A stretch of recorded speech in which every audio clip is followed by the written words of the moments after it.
Good morning. Good morning.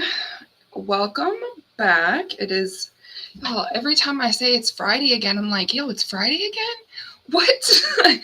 This has been such a beautiful week for me. And I say that as cheesy as it sounds, it's really just because it's been less than 80 degrees for at least 2 days in a row. And for the third day, it looks like a beautiful day outside, except I have not technically been outside yet. So I will be going outside after this, and I'm pretty sure it's only supposed to get up to 70 degrees. So my inner northerner, even though I've lived in the South at this point for 17 years, my inner northerner is like, sweater weather, sweater weather. Except it's supposed to be like 80 degrees tomorrow. I'm also prepared for that because you layer in the Northeast. Not that this needs to go right into, life tips from, a therapist, life coach, but learn how to layer. That's where my Northern roots, I absolutely feel like they're such a good life skill, is because they prepare you for just uncomfortable situations. So today, it's going to be kind of pretty simple and quick. I hope. I say that often, but let's see if I can stick to it. We're going to be talking about how the correlation with attention deficit disorder. So this is a part 3. I personally think it's like a 3.5, but my assistant said it's a part 3 versus a part 4, because I technically didn't title my first part of talking about attention deficit disorder with a part 1, because I didn't realize it was going to evolve into exploring what attention deficit disorder and anxiety and depression, kind of how they all correlate and how to recover your life from them. But this is a part 3, and we're going to open up differences between self-esteem, self-worth, and self-respect. And then also kind of self-confidence in there as well, because confidence is a tricky subject, but we'll get there. So this is, we can unpack that. So there's a therapist, practicing therapist, even though I'm evolving into speaker, at a camera, trainer out in also the virtual world. I've been honored enough to be asked by my alma mater, East Carolina University, to give a lunch and learn, which I don't know if that's big for anyone else, but when your school asked you to come back and speak, I'm like, okay, something's happening. So I'm doing that next month. And what else do I got going on? I think I've been dabbling in the modeling industry. If you guys have caught my social media, I haven't really been super sharing a whole lot just because I've been so busy. But yeah, I'm evolving into a whole lot, and that's while also maintaining a recovery lifestyle for my mental health, as well as from a food and sugar addiction, so just kind of, I feel like, I have to give a little bit of backstory, because if you've not watched any of my other videos, who the heck is talking at you? So my name is Sara. I am a licensed clinical social worker. I've done and had roles across the board in the social work field, and clinical social work sitting more, I'm very big on social justice, but I do practice in private practice and doing psychotherapy, counseling, coaching, and I have newly developed a therapeutic self-guided coaching program for directly through your relationship, addressing your self-discovery through your relationship with food, because you peel back the layers of any diagnosis in the mental health arena. The relationship with food is usually the number one thing that tends to disintegrate throughout the experiences of a person that gets them to a point where a mental health diagnosis comes into the question. So, but my personal story I share as a representation of, when you slow down and you learn to regulate your brain. I've had diagnoses of, major depression, adult onset attention deficit disorder, binge eating disorder. I've dealt with anxiety, social anxiety specifically, for a lot of my life. And my relationship with food just happened to be kind of more the obvious thing, because my mental health manifested in my body. And that's where a lot of people, their mental health manifests in their body as well. My body particularly expanded. I'm not a small person, but I had to address my relationship with food. And thankfully, because we tend to have our traumas guide us to the professions that we have in our life, I was able to use the knowledge that I learned to help other people to help myself a little bit more. And I would think that, it significantly changed my life. Not only my life, but I think it's changed the life of my clients and anyone who I do work with, because I have more experience. Like some of the things that I've practiced that I learned in school about how to be a therapist, be a clinical social worker, they didn't really make sense to me. Some of them made a lot more sense when I started practicing them, not only just with other people, but with myself. But some of them really, I just was like, this is not that useful. And I really found that because a lot of the times people struggle with attention deficit disorder. Addiction really has, once you can get a substance under control in someone's life or regulated, you're still dealing with quote unquote mental health, mental illness, or just a mental health condition. And attention deficit disorder, I think, is one of the more common diagnoses that we're going to be hearing a lot more about. We've already seen an increase in the rates of diagnosis since COVID, which, if that doesn't make sense to you, that's absolutely okay. But to me, it makes sense because people were not equipped to deal with the amount of stress and change that came with the lifestyle of working in a hybrid role, losing their workspace, and then adapting. And then we talk about a lot of things in my program, but that's ultimately why we're going into attention deficit disorder a little bit more. And mind you, just as a disclaimer, this is not to substitute any other further treatment. This is just for education. This is for you to keep your gears grinding, and hopefully maybe I say something that could be applicable for you to start changing the direction of which you go in your life and how you apply information and also address your mental health. So let's get to it, because self-esteem, self-worth, and self-respect is the topic of the day. Now, I'm not here to say anyone's definition of these are wrong, but I will say that my role as a therapist is particularly to challenge people to think past the reality that you have right now. And that's not to say that's actually really doesn't matter between whether or not you have a mental illness or whether you are a mental health condition or not. So I'm going to share my screen real quick because I figured this would be the best way to just kind of give you guys a visual. So there's a lot of different resources out there, articles. Honestly, I feel like this is a topic that is pretty safe to Google. I usually tell my clients, please don't Google. Please don't freaking Google that much about mental health stuff, because you're going to get a lot of misinformation, and you're also going to get too much information that may or may not make sense to you and also overwhelm you and trigger you. And if you're not equipped to go through it with someone who can help,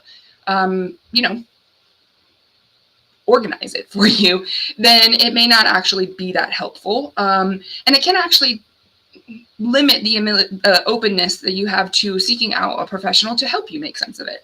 But I say that to bring up this article. I really liked how they defined this, the differences between self-esteem. And because I work one-on-one with a lot of people, I use a lot of metaphors. So I'm going to give you my own rendition of self-esteem versus self-worth. We're going to take those two for right now, and I'll tack on the self-respect here in a moment. But self-esteem, if we're looking right here, self-esteem describes your thoughts and feelings about yourself. It's usually based on judgments you make about yourself in the moment. And people with low self-esteem are less self-confident, have more negative thoughts and feelings about themselves, and low self-esteem can be situational or chronic. So this is where, and actually before I go and explain one, I'm going to explain both of them at the same time. What is self-worth? So here we are. Research describes self-worth as a broader, more stable form of self-esteem that is less influenced by outside or inside factors. Instead of focusing on the specific traits, skills, circumstances, or achievement, self-worth describes the core beliefs you have about your worth and your value. So my visual representation when I work with my clients is I tell them self-esteem is your gasoline and your self-worth is your tank. And so if you are, driving around town in a go-kart, then you don't need that much self-esteem and self-worth. Your tank has to be small because you can't really, carry a big gasoline tank to fuel your vehicle. And you need, or like, I guess, go-kart or a motorcycle, right? The tank is smaller, the amount of gasoline that's used is less, and you ultimately don't have to spend that much money, right, on gas. Now, when we're talking about dreamers, when we're talking about like long-term, like how do we bridge the gap between, existence and success, and what does success look like? Self-esteem and self-worth are extremely important. You cannot have that much momentum in life if you do not work on your self-esteem and your self-worth. And if you think about, so self-worth being the belief system, the tank, that if you believe that you only need a motorcycle with a small tank to be able to get around, like you don't need a car, you don't need a truck, then you're not going to be well equipped to be able to manage the long-term building that life actually has and comes with. So hopefully that makes sense. So your self-esteem is your gasoline, and it rhymes a little bit too. So self-esteem, gasoline, self-worth is your tank. So when people come to therapy, right, and there's usually self-esteem issues, self-worth, there's trauma, there's lifestyle, there's food, there's a lot of different issues that we have to deal with. And why in my practice over the last 5 to 10 years, I noticed the correlation between, the relationship with food, not only just because it's my story, but because it literally was showing up in every male, female, gender, queer person that I met with. It didn't matter about sexuality, it didn't matter about how you want to identify yourself. Self-esteem and self-worth have to exist in everyone. And for the people that I tend to deal with, that we're dealing with more extreme addictions, where a lot of the personality traits like narcissism comes out and is a little bit more solidified, it's usually because they have a belief system that does not match the actual intake of their self-esteem and self-worth. They have a huge tank, but not a lot of self-esteem. And it's just kind of mismatched. And that's not something that I have to I cannot immediately take that from people when I'm helping them heal, because if you walk around and be like, oh, I just take your belief system away from you, then you can't exist in the world. Therapy is required to go out and you have to experience life and to be able to figure out and intentionally let go and either downsize or upgrade to a bigger tank in reference to your self-worth, right? So when we talk about self-esteem are like the things that you do, the things that you feel, and the things that you think. Now, those two things are completely dependent on how you engage in the world. They're also completely dependent on having a crappy belief system. So if you have a broken tank, so back to a metaphor way, is that if you have a crack in your tank, if you got a leak in the gas line that goes to your tank, or you have a little hole in your tank in your self-worth, the positive affirmations, the recognition of what you do every day. I have an exercise that I even do, and I challenge my clients to do, is asking yourself 3 questions a day, called the self-esteem journal. Very simple exercise of what is something that you felt. Should probably just bring it up right now and not try to improv it, because I just sent it to someone. Who did I send it to? I think I sent it to this person. Where is it? Self-esteem journal. Why is it not coming up? Did I send it to them? Okay, here we go. So today is Friday. It has 1 question or 3 questions that you ask yourself every single day. So Friday, something I did well today. Did my hair well today? Sorry, that was just for me. I had a positive experience with either person, place, or thing. Considering I've not left the house today, I may have to do this later on, but as just to full completion, I was proud of someone when, this technically was yesterday. I was proud of my neighbor for, I think they're moving.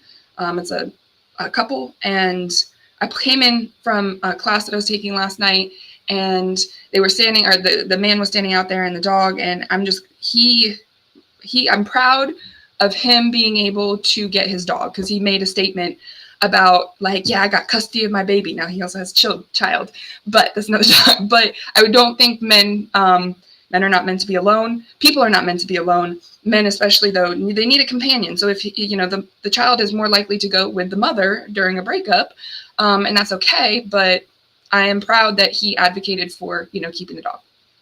Something like that, right? And it's not, self-esteem is not always about yourself. And that's where I think a lot of people mistake that the affirmations are not necessarily supposed to be like, I'm beautiful, I'm strong, I'm this. Those are great, but they're supposed to fit the situation of which emotion that you're experiencing, that takes away how you feel about yourself in the moment. So self-esteem is great. We can cultivate self-esteem pretty easily. And I hand this because if you guys want the self-esteem journal, I will link. Actually, you know what? I'll put my phone number, and it's my business phone number, in the comments here. And if you guys want the self-esteem journal, send me a message and I will send you. Actually, no, this is complicated. It won't be my phone number because that sounds like a shit show to begin with.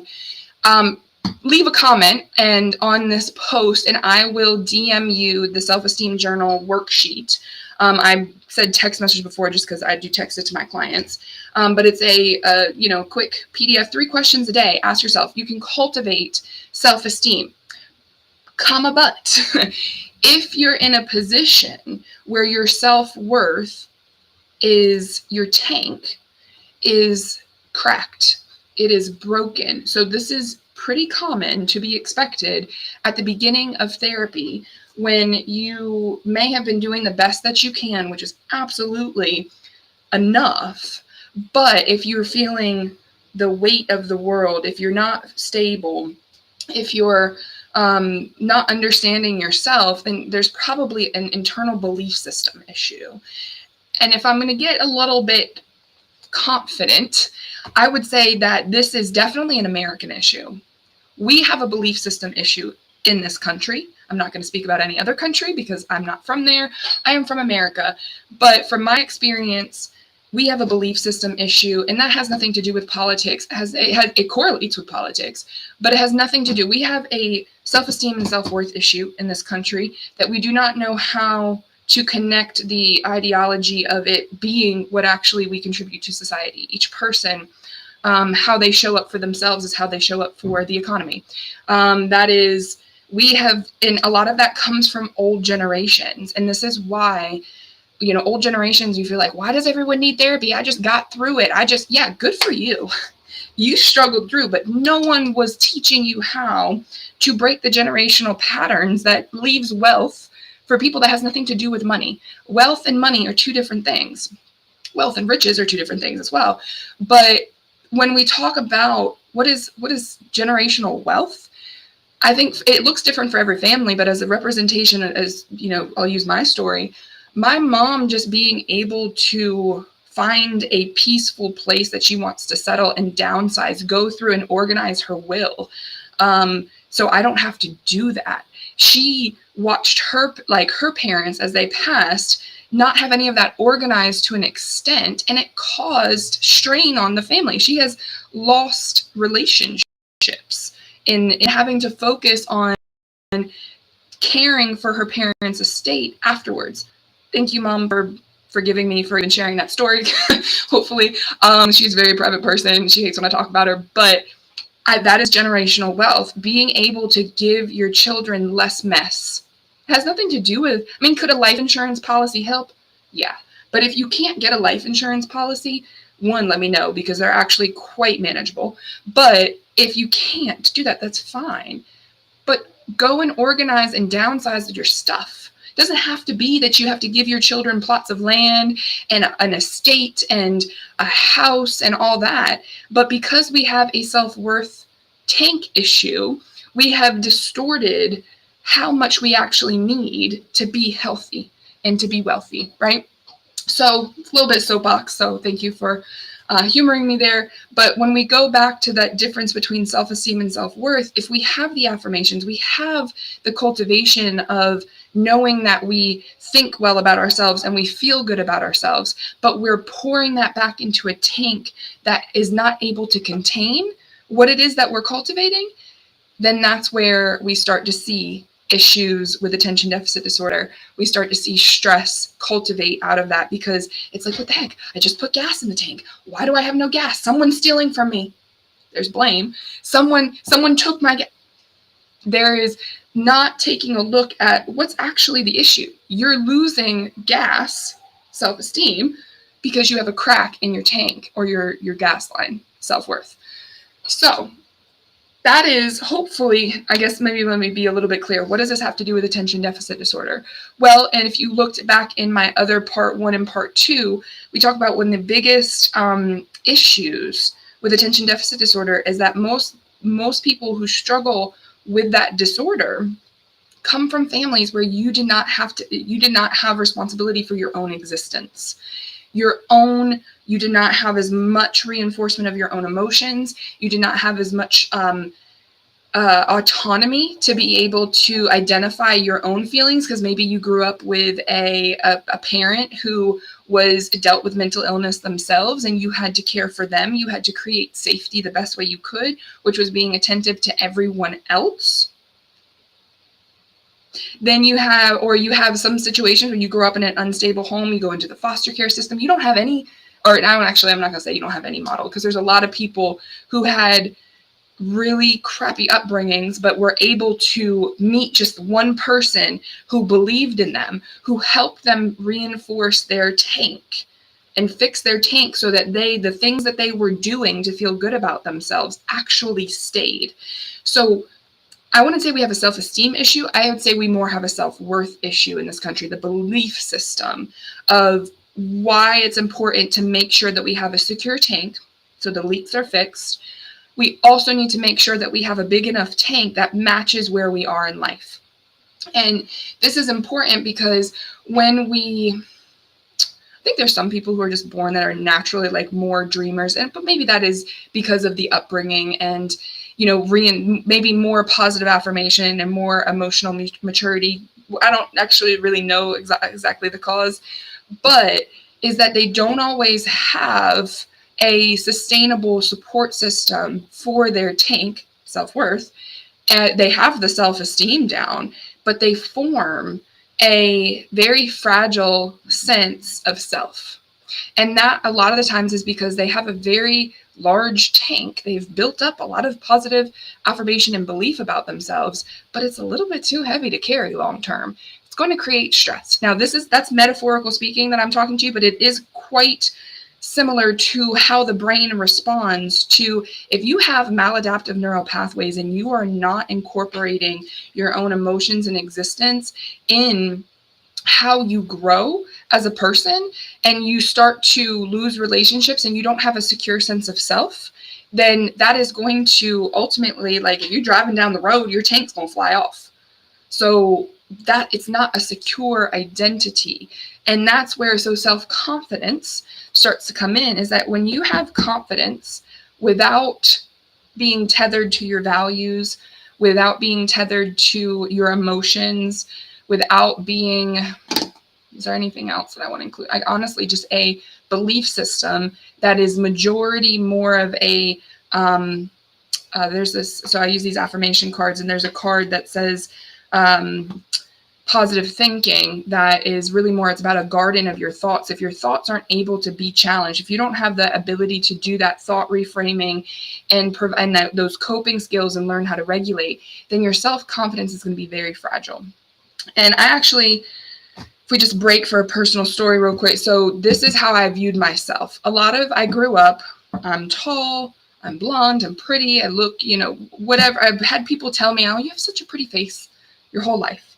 My body never matched. So therefore, I have this lopsided perception of what self-esteem really is. And as much as my parents were like, no, protect it, you pour it into me, what I didn't do myself, and in turn, what was challenged by other people not accepting all of me, also influenced me to not accept all of me. And when we talk about confidence, what came in is I did okay.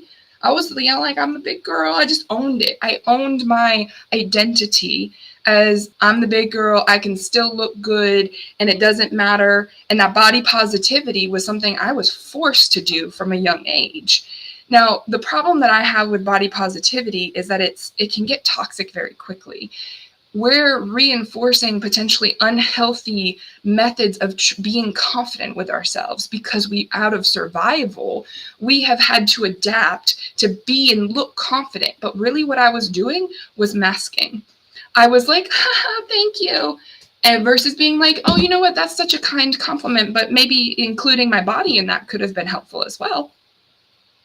And, you know, someone societally would perceive that as rude, but you know what's also rude is complimenting a person on one part of their appearance because you feel like you have to be nice versus being kind to be like, oh, it's so great to see you again. Lose the compliment. Let's just go ahead and call it for what it is. I would rather you not give me a compliment if it's going to be half-assed. Okay? And that's not rude. And now it's rude to say that to the person in their face, but just consider that when you are practicing being nice, it's not usually grounded in kindness. It's usually grounded in awkwardness.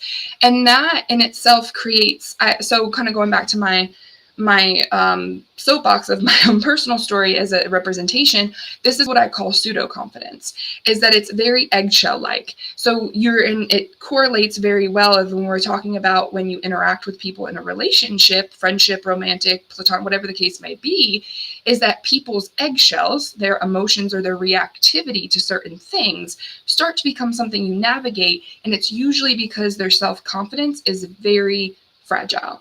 And is that they present confident, but if they do not know how to communicate, hey, that just really didn't feel nice for me, you know, or that didn't actually make me feel very good about how you complimented me. I'm like, I appreciate your effort, but I also would like to educate you on why that wasn't helpful. If they don't know how to address the awkward conflict moment within that relationship, more than likely that's a pseudo-confidence experience. It's hard to be confident through and through solidly. I've had to work very hard on this happened to me, I'd say probably about maybe a year ago, maybe, I think it was cold. So it may be coming up on a year. I was sitting in a Starbucks. Now, mind you, a year ago, I was technically probably like 20, 30 pounds lighter than I am now. When I gained a little bit of weight, and most of that was stress, I moved, all that.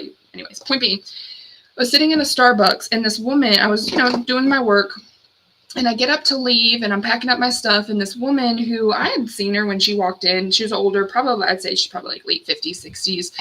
If I had to stereotype her, she looked more of like a very privileged, I don't know what car she drove up in, but, I was able to take into account, I'm like, oh, she's been small her whole life. And I don't mean small in terms of like emotionally, I mean like size-wise. She's fit into society standards. And I got up to leave, and she was like, excuse me, she's like, you are so pretty. And I was like, oh, thank you. She was like, yeah, your face is you're so, I'm like, okay, I had to learn how to accept compliments because there is a certain pressure of like, and this is where my social anxiety kind of came through, is because I was big for most of my life. So it was, or at least the first part of my life. I still have a lot of life to live, but I was bigger. So therefore I didn't fit into society's standards. And I grew to anticipate someone giving me a half-assed, excuse my lack of better term, a half-assed compliment. That I was beautiful from the neck up. And so icky to this day.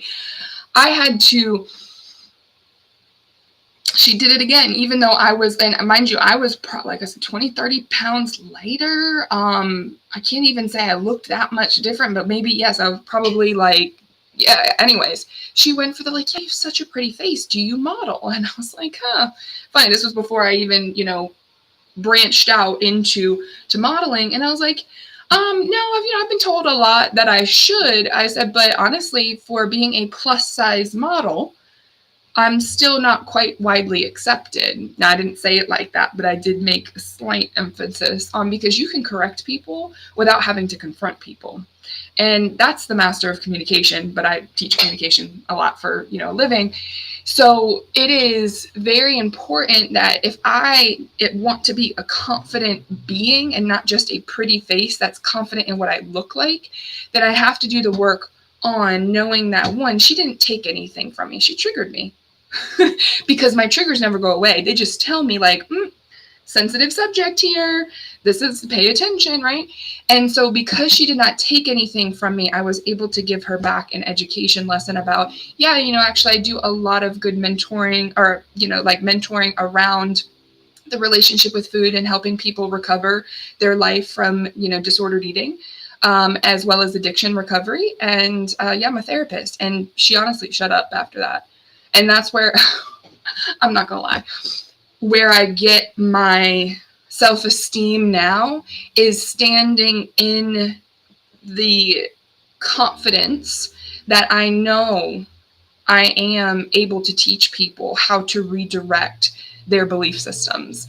That if I can't say that she's going to give, every plus size woman a compliment that is more holistic now. I would hope, I pray for certain things that are out of my control, but I hope that she's more cognizant going forward as to how that particular surface level compliment actually more or less makes her look bad, if I'm being kind of critical. But I was able to teach her that there is way more to this than I'm a role model. Yes, I'm dabbling more in modeling, but it's like I am a role model for what change that I think needs to happen, not only in this country, but in this world. And it has has some to do with, the reinforce things in society, but I'm not trying to change Hollywood. I'm not trying to change anyone. I'm trying to change how we take care of our minds so that we can start to see that you're not, just because you feel good and you have high self-esteem does not make you,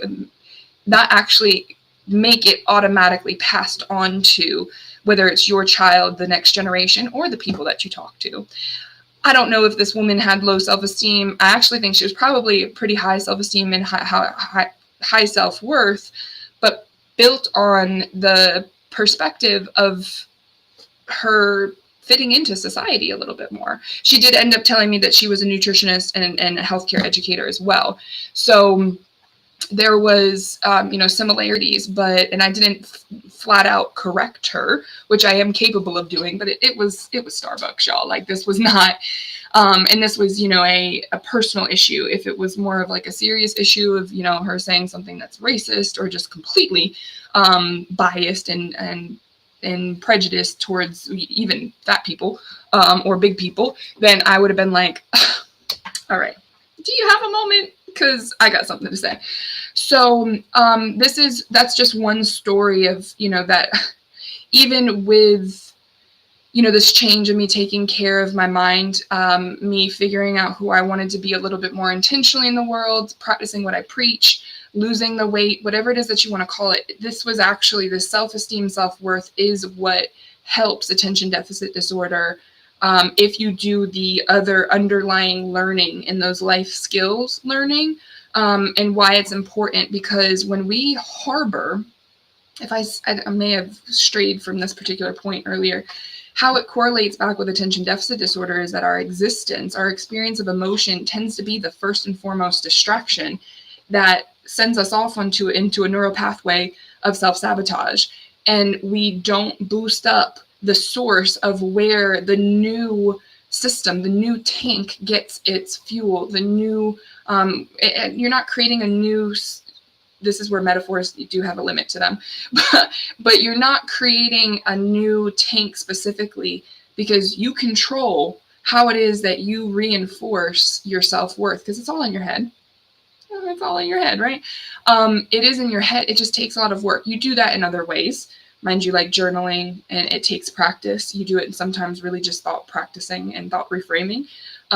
But is that when you start to cultivate a new belief system that is, despite the fact that I have attention deficit disorder, I have challenges with staying focused on one task. And you also get the perspective and reinforcements from a therapist and a coach that help you understand what makes those things, like those thoughts, happen so quickly, and the negative self-talk happens like so quickly, and then you procrastinate and you don't get your work done and all that. Then you start to see like, oh, attention deficit disorder is something that's a little bit more manageable. It does make you feel like your life is out of control, but it can be managed, it can be worked on. And self-esteem and self-worth are a pivotal aspect, not only just your relationship with time, but your relationship with food, your relationship with your mental health. And this is where I'm going to drop in self-respect, because we talked a little bit about self-confidence and that exterior presentation of when you have healthy, balanced self-esteem and self-worth, self-confidence is just more solid. But then self-respect. Now, self-respect kind of goes hand in hand. It's like the third tip of the triangle that makes the triangle the strongest shape. That's why I love triangles. But is that self-respect is the action that you take towards reinforcing and aligning with the self-esteem and self-worth that you've been working on. And so this relationship with food specifically, and how it correlates with attention deficit disorder, is most people forget to eat. And if we were to like externalize your attention deficit disorder to someone else, right? If someone forgot to feed you, you'd be pretty pissed.